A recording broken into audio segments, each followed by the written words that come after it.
Good evening and welcome. My name is Stephen LeDrew, and we are going to be talking about the fact that within hours, the new Prime Minister of Canada is going to be announced. The Liberal Party is going to have its final day Sunday, and they're going to decide who is the new leader. That new leader, by parliamentary precedent, I guess, is going to be the Prime Minister. For how long? What's he going to do? I don't know.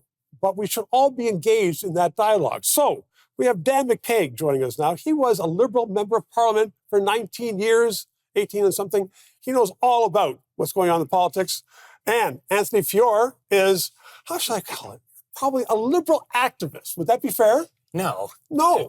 Okay, then I'm going to be unfair. He's a Liberal activist. As I heard you guys talking while we were setting this up, you're both activists. So, Anthony, since you're not an activist, who's going to win the election? Who's going to be leader? I think if you're looking at the current polling and you're just watching the news, it's probably going to be Mark Carney. Is there any doubt in your mind that it's going to be Carney? No, I don't have a doubt in my my mind. So let's take the probably out. Okay. It's going to be Mark Carney. Yeah. And do you agree? Very much so. That's why a month and a half ago, I had already started my concern about Mr. Carney. And so began to raise it publicly. Even my good friend who I grew up with as a young child, age of 5 or 6, Frank Bayless, doesn't have a snowball's open hell of winning. So it's definitely Carney. It's a slam dunk. It's basically, we're just going through the motions. It's what happens 24 hours after that I think is going to alarm or perhaps interest most Canadians. We're going to talk about what happens 24 hours. But let's just talk about the fact that you both say Carney there. And yet Carney has been, people saying, lying, forgetful, misleading people across the country. Whether you're talking about microchips, whether you're talking about what he did when he was a president or chairman of Brookfield, whether he decided it was going to move from Canada to say, oh, no, I didn't do that. And yet he did. So how can Liberals, first of all, and then Canadians later on, have any faith in the guy that who's either losing his memory or lying bald-faced?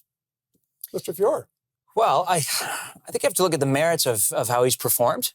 Since as long as I've seen his name in the news, we're going back to probably when I was about, 18, he was the governor of the Bank of Canada. That's not a politician. Well, it's a bureaucrat. Yes, but my whole thing is that I think you have to look at his experience, his world experience, his experience nationally. Oh, yes, he said to a British interviewer saying, I am elitist. I am a globalist. I know everybody around the world. I know how to make things work. I'm going to straighten Canada out just by myself. There's a fellow who's now in the Oval Office who likes to do that as well. But anyway, go ahead. So you want a dictator? So, no, I don't want to. Oh, boy. Here it goes. I had to take my jacket off. So, no, I saw that I want a dictator as I think Mark Carney is more than qualified to be the Prime Minister of this country. He's never had elected office. And I think by his resume, he's more than qualified. And I do believe he would do good things, especially in the current times we're living. He led us through our part in the global recession in 2008. He was the one that warned the UK not to do Brexit, and was the one telling them, if you do this, this is going to make a mockery of the country and it's going to mess up the economy. I think if you put Mr. Carney's resume next to Mr. Poilievre's, you would be calling Carney for the job and you'd be shredding Poilievre's resume. And he led Canada through the recession. There was another prime minister there, Harper. Yes. And there was a minister of finance who was very well regarded. And Harper said, Carney dealt with interest. He didn't deal with the policies. Did he lead us through the recession of 2008? Definitely not. And the other thing that I find offensive as a Liberal is the fact that there's no credit given to Paul Martin, Jean Chrétien, or for that matter, David Dodge. You're a Liberal. I know. Liberal.